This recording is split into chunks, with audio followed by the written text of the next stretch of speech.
Whew. Good morning, Zach.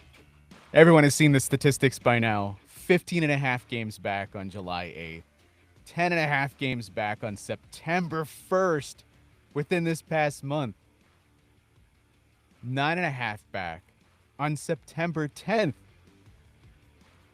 And Guardian fans and Tiger fans too are waking up today with the Cleveland Guardians having completed quite possibly the most impossible comeback. And there's still 5 games to go. 2 more against Detroit. We got to sit through 2 more of those. Oh my gosh, my heart can't take it. So I was actually in a debate about which arbitrary endpoints make this seem most improbable, incredible. The debate was with Jeff Passan, a little name drop there, but fellow Solon Comet. I won the debate. At the end, he said, "F it, you're right." And I think the answer is the morning of September 5th, they were trailing by 11 games. Because it's only 19 days later, and they don't trail at all. And that's just, I mean, it obviously takes, there are two sides to the equation here. It takes an incredible run by the Guardians, but it takes an epic collapse by the Tigers. And I also wonder how much of those correlate. Obviously, these teams have played each other a little bit here, but just when you see that object in the mirror getting closer, it makes you sweat a little more, puts the pressure on. Did you get a sense of that even last night watching that game 100%. unfold? 100%. I think the best part about that sixth inning is that Steven Kwan and Angel Martinez never communicated that both of them were going to bunt. They didn't know that. If you're the Tigers, if you're the fans watching that game, you're thinking, well, of course, here's that guards ball crap, right? This is what they do. That wasn't the plan. But it looked like it was an approach that they hatched a long time ago. We'll get into that. This is just a brief emergency live stream if you're catching this live. And of course, emergency show if you're catching this on Apple Podcasts, Spotify, wherever you catch your podcasts. We couldn't wait till the end of the week to discuss this, given just everything that happened in that ball game. Tarek Skubal, Gavin Williams, ace versus ace. In a lot of ways, matching pitch for pitch. And Guardians using guards ball to drive Tarek Skubal crazy and forcing him, as you said, guards ball. What, Zach? What does it make you do? It makes you do some wacky shit. Damn straight I it was does. I was showing my son this morning the video of it, and then we were both mimicking that with various objects around the house. So, yeah, I mean, it's Quan said it well. Like Skubal had breezed through the first 5 minutes, and like this happened last week too against him, where there are moments where it's like, okay, you're working some counts, you're getting a couple. They had 2 guys on in the first inning, and looked like they might have something going, and like I think back to that start on the Sunday, the day before Memorial Day, where the Guardians had won the first 3 of the series in Detroit, and then Skubal pitched the gem of all gems, right? And then he never, at no point in that start, did it look like he was going to run into any trouble. Their approach against him was a little better these last 2 times, but it got to the 6th inning, and Kwan's like, you got to do something. You got to mix it up. You got to do something to get him off his game, right? So you have 1 bunt, and then you have 2 bunts, and then you have a swinging bunt. And then you have the unfortunate events with David Fry that we can get into. But, we've said this, TJ, like all year, they were clinging to this identity of guards ball. They were acting like, we got to get back to who we are and play guards ball. You can't manufacture it. You can't press a button that says, time for guards ball, and then just start creating that sort of chaos. It has to come organically. And my God, did it did it surface at the Yeah. perfect time, and maybe in ways like, if you're gonna say, it's like, what is this team's style? What do they like to do? That is the inning you point to. Like, never has it unfolded as chaotically as that.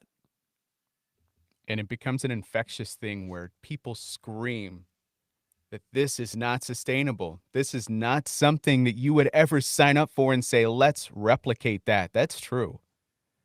And there have been years in the past, I go back to 2022. Many people said this is not a style that can be manufactured again in the postseason. You can't continuously just put the ball in play and somehow guards ball your way into victories. We had many conversations on this show about whether or not it was sustainable, it was something that was legitimate, something you had to give them credit for, or just sheer luck. And I think what's been fun about this stretch, and I tried to say some of this last night on X too, I don't really care whether it's sustainable. I don't really care whether this is something that you can produce over and over again. I'm just kind of living in the moment and experiencing this night after night. I don't want to look away and try to think about what the future holds because I might miss something amazing happening on the field right now if I even let my attention drift for a second about what this could be in the future. I realize that there's been a lot that has gone the Guardians' way. You can't expect that every ace is going to go out there and try to hike the ball over the punter's head. That's not something you're going to expect to see every now and again. But it's still been so much fun. The less it makes sense, the more fun I'm having. Yeah. The more I want the craziness and the zaniness to continue.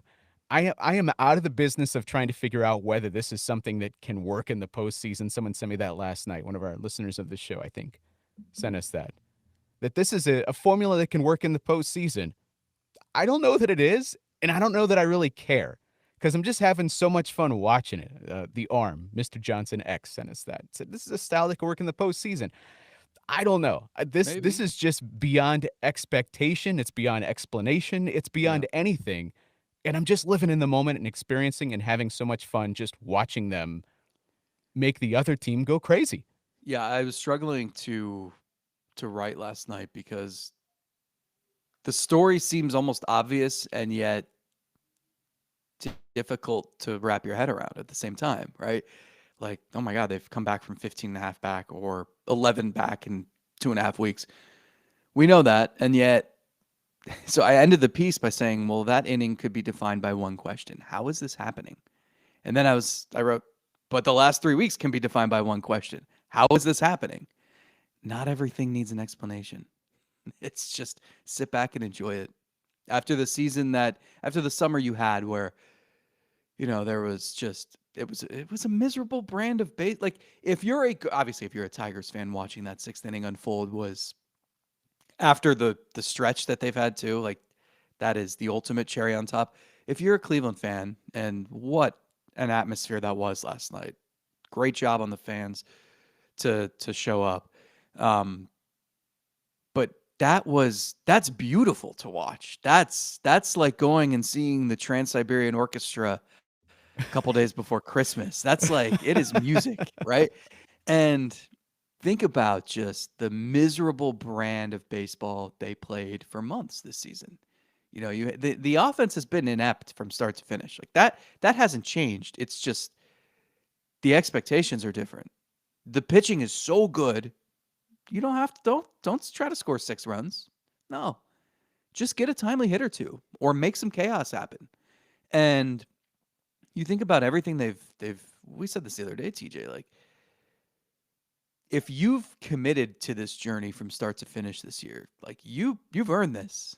Like you don't need to try to pull your hair out figuring out, okay, well can they play this style for another few games and then do they need home field advantage and what are the matchups going to look like? Will this work in Toronto and that big offense it doesn't matter. Just sit back and enjoy it. Like it's you're right.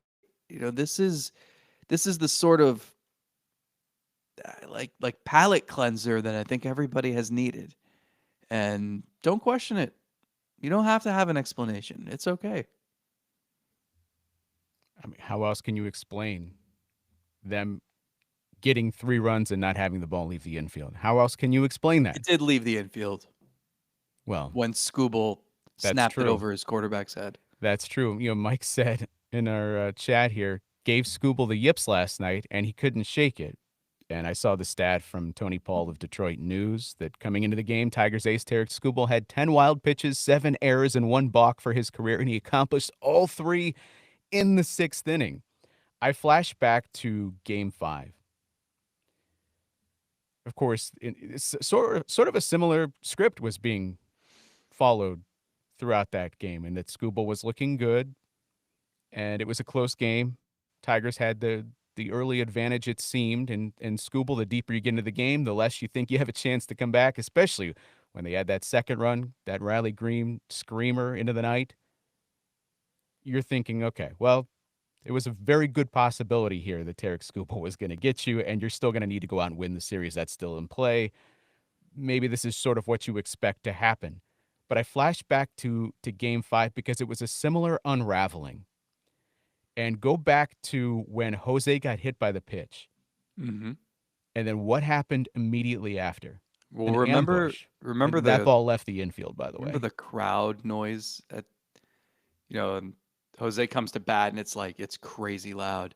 Then he gets hit by the pitch and it's silent. And then you see he's okay and it's crazy loud. Yeah. Then Lane Thomas comes up to the bat and it's like, okay, well, what's the situation here? And No then time boom, to think. there's Yeah. the series. Right. But it was a readiness to ambush a guy that was a little bit on the ropes. In this case, it's unfortunate the way that Tarek Skubal got on the ropes. Part of it was his doing and launching the ball into the outfield. But the other one, David Fry getting hit in the face. And of course, we're still thinking about him this morning and monitoring that situation. Was very relieved just to see him even making some visual jokes to himself as he was leaving the field, trying to reassure Tarek Skubal. And I know he reached out after the game. Props to Tarek Skubal. You could see immediately whatever that intensity that he pitches with and that competitive edge that clearly he is thriving this part of his career, just drawing upon that. He let that guard down in that moment instantly. And it's unfortunate that the little crack here is the one that the Guardians used to then take the lead because it took a ball going to David Fry's face. But props to Cleveland. As much as Tarek Skubal is shaken, Cleveland just saw one of their dudes, one of their favorite guys in that clubhouse down on the field, and you don't know if that guy's okay.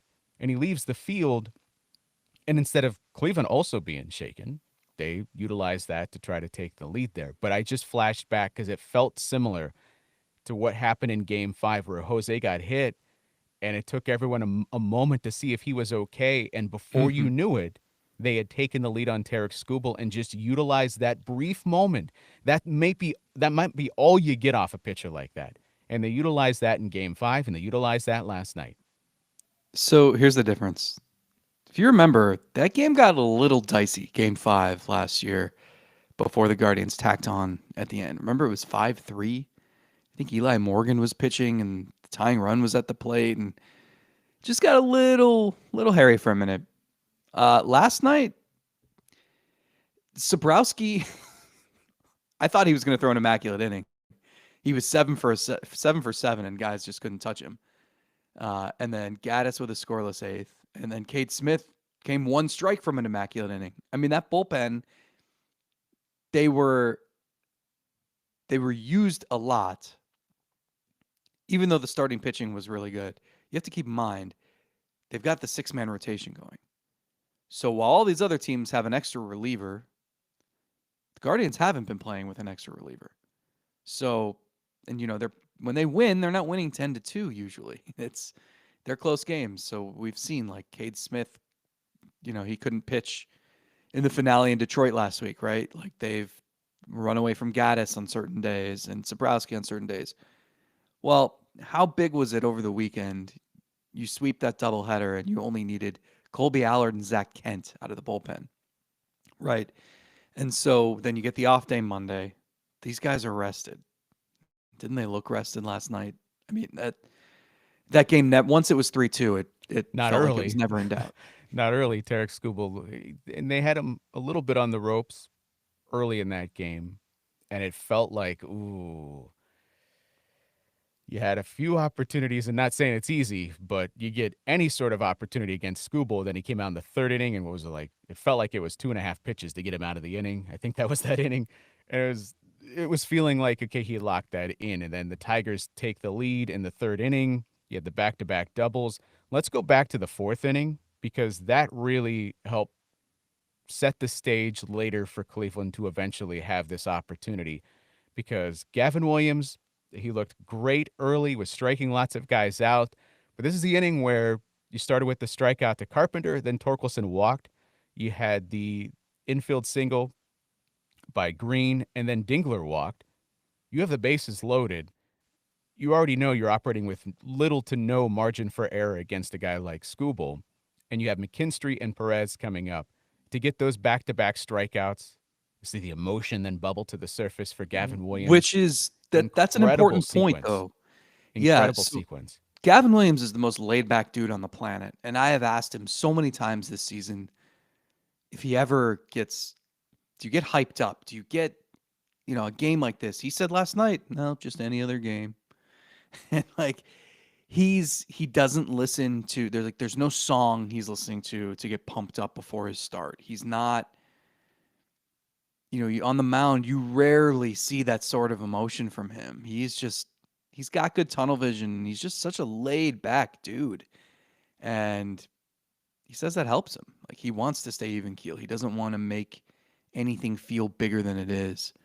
So I think, but you saw it. Like he couldn't restrain himself there. Like he had like two primal shouts after he got out of that inning, and you don't want that to go to waste, right? Like you want to make sure that proves to be an important point in the game. I don't know if some of the wildness also played in his favor last night. You watched him. How many fastballs did he yank into the left-handed hitter's batter's box? Seemed like he was fighting himself on the fastball quite a bit, and he went to the cutter some. But that secondary stuff was filthy last night, and I'm wondering how much of just respecting the fastball was there. Of course, the cutter has very much helped Gavin Williams to take guys off the fastball. And when he can throw that for strikes, especially when he's behind in the count, it makes instead of a 90% chance I'm going to get the fastball if he's behind 2-0, 2-1. Now he has something else he can get to the strike zone with. But that secondary stuff and its ability to sit off the plate was so enticing, and it made everybody look foolish against him last night. His non fastball, the rest of his arsenal got 28 swings and 15 whiffs on those 28 swings. So that's higher than 50%, which was just insane. Like that's his stuff was nasty. I think he has look, we've talked plenty about the growth that he's made this season, and I give him so much credit for not coasting to the finish line. Like he looks stronger and stronger. Like how much more confident are you now? Even when he was pitching well, I would say the first 6 weeks of the season were rough for him. He had the start I can never forget in Toronto where it was 4 innings, 7 hits, 5 walks, 9 strikeouts, and you're like, just throw the ball over the plate. Needed 100 pitches to get through 4 innings. Like your stuff's great. Just throw strikes. And since then, his ERA is 2.5. But even in like July and maybe into August, you still feared that like there could be a Gavin Williams 3 or 4 inning start here lurking around the corner. Like those still exist. I don't know about you.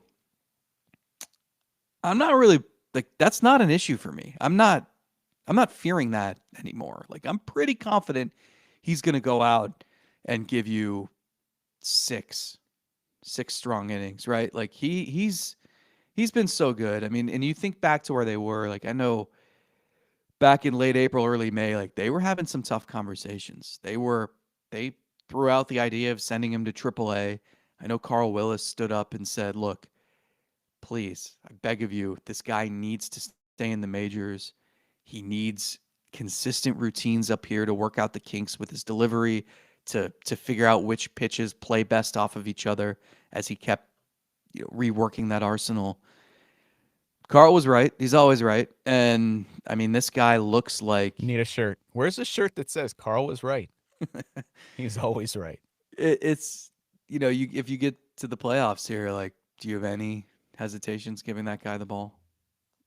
No, no, guys have bad outings, but I don't question Gavin Williams because the moment is going to be too big for him now. What bigger moment could he feel taking the mound opposite Tarek Skubal with the division on the line, the crowd, huge walk-up crowd, everyone funneling in late. There's an energy in the ballpark that is similar to a playoff game. I won't say it was a full playoff game, but it had that energy, TJ, it especially felt like late. one. Starts to feel like, Especially late.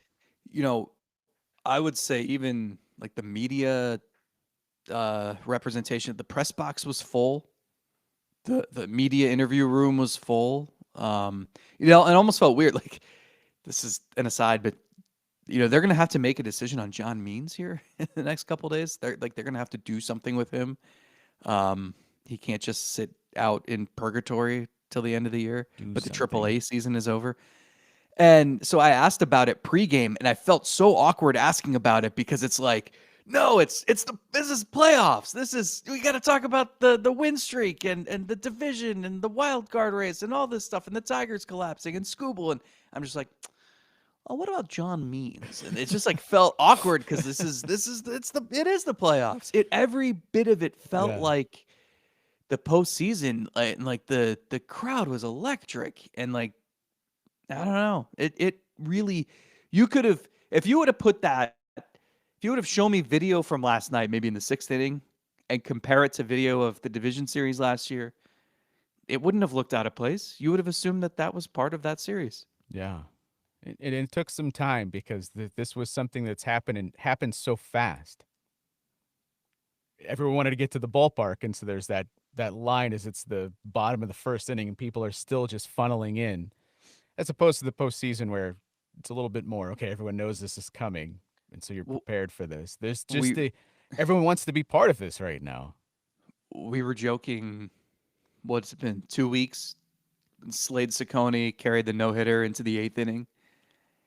And we're already starting the jokes. All right, how many hundreds of thousands of people are gonna claim to have been here tonight? Because they had like 15,000 or something in the stands for an announced crowd, which it's September. Like, that's the expectation. But it was, yeah. I think people real like they appreciate what has happened here, and it's fun. Why not hop on the bandwagon? This stretch has been full of unsung heroes, in addition to the sung heroes like Williams. But I want to reflect back on a few more things from this ball game that I don't want to lose sight of. The balk to third was monumental, and of course it's Jose doing it because he's just being a pest out on second base and giving Tarek Skubal, who's already mentally everywhere in that moment, something else to consider, and he gets himself to third base. An additional credit to Gabriel Arias. It would have been easy run around third base, and here's the moment I'm going to come through. He did what is a very opposite of Gabriel Arias thing to do, where he just made smart contact and hit it to the right side in such a way that there's no play at the plate, and you could tell instantly when he hits the ball.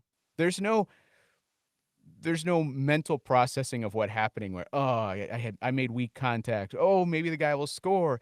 Instantly, he's looking down the line. He's looking at where the first baseman is. You can tell that was his mission. I just need to make contact in this situation, hopefully to the right side. And if there's a guy that needs to hit it to the right side, that's a good guy to do it. And I want to give him credit for not letting that at bat fall away, not doing something stupid in that moment. Just make the contact. They're giving you the lead now. Take it and run with it. And that's what that entire inning was about. Yeah, when you see Jose Ramirez standing on third base and there's less than two outs, you don't have to do a ton to get that guy to the plate. So I think that is the key. All that the cliche. Don't try to do too much. You needed that run. Didn't matter how you got it, and they executed right. Like they obviously capitalized on Detroit's mistakes, but they squeezed as much as they could out of that inning. I give credit to Daniel Schneemann with a great at bat Yeah, that that was tacked coming. on the insurance runs. Um, it has to be 1 through 26 for this team, right? Like, Austin Hedges had some good at bats, and certainly Yeah. the games that he has called recently, and the Yeah. way he has helped, he and Bo Naylor have guided this pitching staff. Kudos there. But like this is obviously Jose's team, but to have a stretch like this with a roster like this, like it has to be Manzardo one night and Kafis the other night and Naylor the other night, and you know, uh, obviously you're getting great starting pitching every night, but sometimes you need Sabrowski to be the guy to get out of the big jam. Sometimes it's got to be Festa. Sometimes it's got to be Gaddis. Sometimes that's that's how this has to be. Yeah. That also makes it pretty thrilling because it could come from anywhere. You mentioned Hedges, that walk. That's it. There's 2 outs in the inning. Would have been easy to just turn it over to the top of the lineup by getting out, and you go to the 8th inning, and this is still a 1-run advantage. And how much different did 3 runs feel compared to 1? Especially then when there's a runner on base against Gaddis, you have what was it, Torkelson came up. Torkelson, right? You had Heron warming if Torkelson got on because Riley Green was on deck. That's the one where But it's just if you're a reliever and you've got a 3-run lead instead of a for 1-run lead, yeah, like you attack and there's so much less pressure. which then the Hedges walk, the Kwan double, and then Schneemann providing those 2 extra runs, as you said.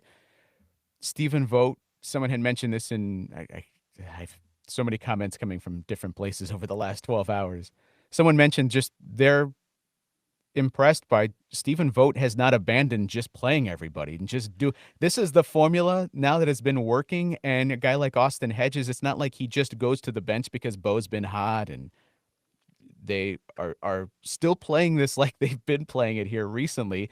And when you know, I mean, not only does he call a great game and helps orchestrate another dynamic, amazing performance from this pitching staff, but then draws the big walk to help put them in a position to get some those extra runs that give them that breathing room. Yeah, I'm glad you brought up Vogt because I've heard a lot of discourse over the last few days about could he win manager of the year again? Isn't he doing a better job this year than he did last year? And well, what's your initial take on that? I think given everything that we publicly know, everything that you've written about here recently to give us some insight, like the Colby Allard situation, where that was confusing earlier in the year. Why did they DFA him? He looked great. They didn't want to. Nobody wanted to. It was a situation that was out of their hands because of this Ortiz nonsense. And given everything that we know they've publicly fought through, and I'm sure privately have fought through even more, and knowing what we value as the manager role, what is really important? Is it important that I agree with every decision that guy makes? No. Does he make some decisions that work out that I wouldn't have done? Absolutely. And I would have been wrong in those shoes. I think he has done a much better job this year, given all of the extracurriculars that he's had this team fighting through to be in this position today and not have the team abandon hope earlier in this year. I think he's doing a better job. And I don't know. There's no fan graphs for me to sort who's doing an amazing job at manager. I'd really have to dig in to think about it. But I think he'd be absolutely worthy of giving a first place vote to manager of the year. Absolutely. Okay, so we say this a lot on this show that the truth lies in the middle, or something is more nuanced than maybe it appears. Can I make the argument for last year? Maybe just to play devil's advocate. But Last year, does me saying he's doing even a better job this year mean that I didn't think he was doing a great job last year? well, but let me just argue that he did a better job last year. Okay, Okay. Fair enough. he was brand new.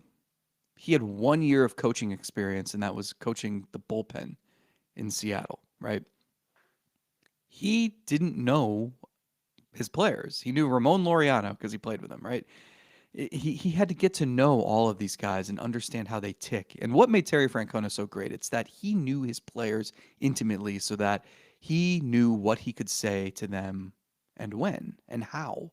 And the players knew he cared deeply. And so you could walk it. I remember Brad Mills always telling me a player would walk into Terry Francona's office, be told he was getting sent down to the minors, and leave that office all jubilant. And Millsy would be like, you know, you just got sent down, right?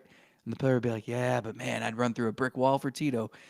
And so Vogt had to spend a year, first of all, like learning the ropes. How do you be a manager? How do you weather a storm? How do you pump these guys up at the right time? How do you not seem fraudulent? How do you make sure your players don't like see through you? How do you have honest conversations?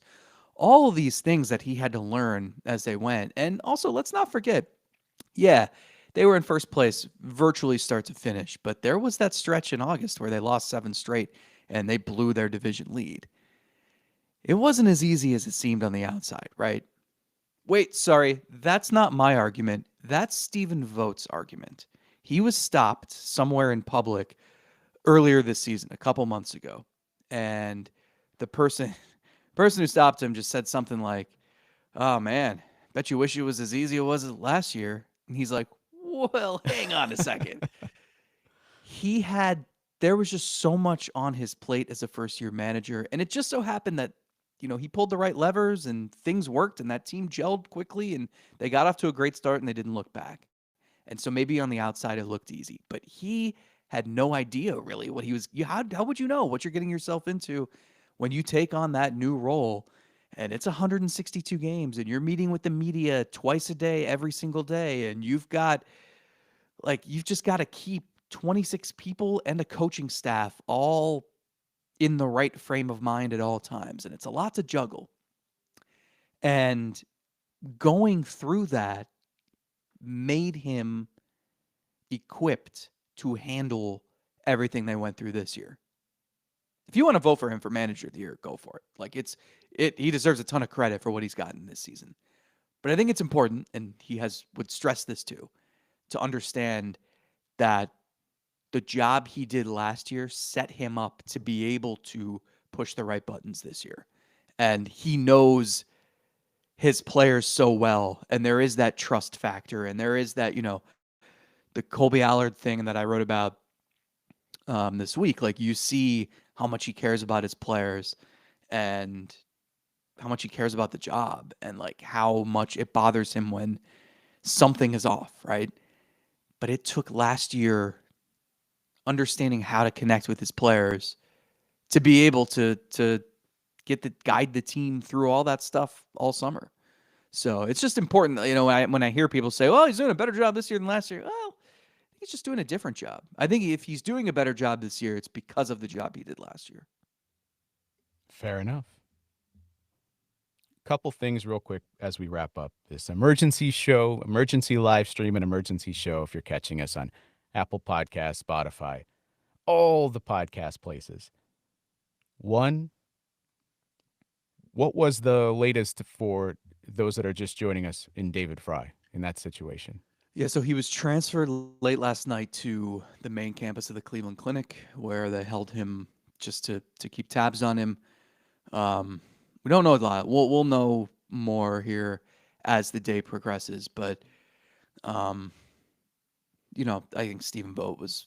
They didn't want to like come out and say exactly what he was dealing with, just because you want to see how he is today and go from there. But he said definitely Yeah. some injuries there, and it's they were there was a sense of relief just based on how Fry reacted. Like, he made sure everybody in the dugout saw the thumbs up and saw that Yeah. he'd be okay. Scary situation where it makes everyone for a moment forget the stakes on the field and what's For happening, sure. which is what made it so difficult for, again, Tarek Skubal. And I give him so much credit. But you can see he is the best kind of guy, given his reaction in post game and him wanting to reach out to David Fry.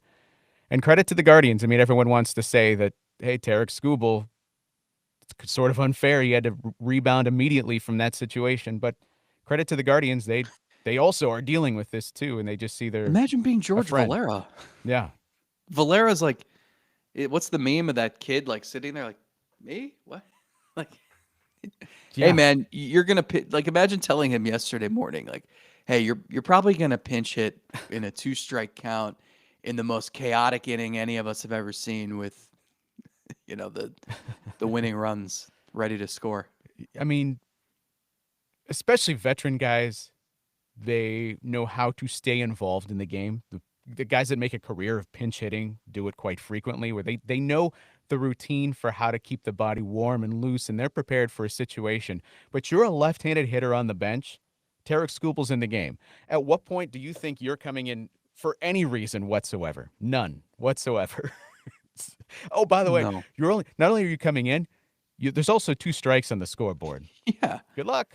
I mean, I credit to him for like the wild pitch. Like I don't know why you wouldn't swing at that, but like if I was coming in to face Tarek Skubal and I it's an 0-2 count and I don't know, they're catching him up to speed. Like here's what he's thrown, here's what he's been throwing, but I'm probably swinging away at the instant the baseball You leaves his lost hand. you lost me at 100-mile-per-hour fastball coming Yeah. from the left side, Hey. Oh, which sorry. is I was like just 104 from a righty.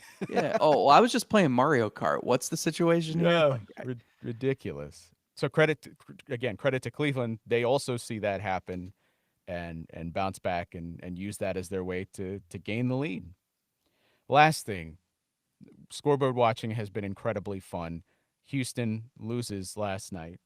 I was watching Seattle, and the only thing I could envision was your, hey, you better be careful with the Rockies. Good luck, Mariners. These are the games you need to win. And the Rockies had a lead until Josh mhm. Naylor happened later in the game, and Seattle ended up winning. I think we're getting to a point where I think you need to root for Houston. I think you need to root for Houston, and the reason why I say that, you need this Detroit Boston series to matter at the end of the year. Oh yeah.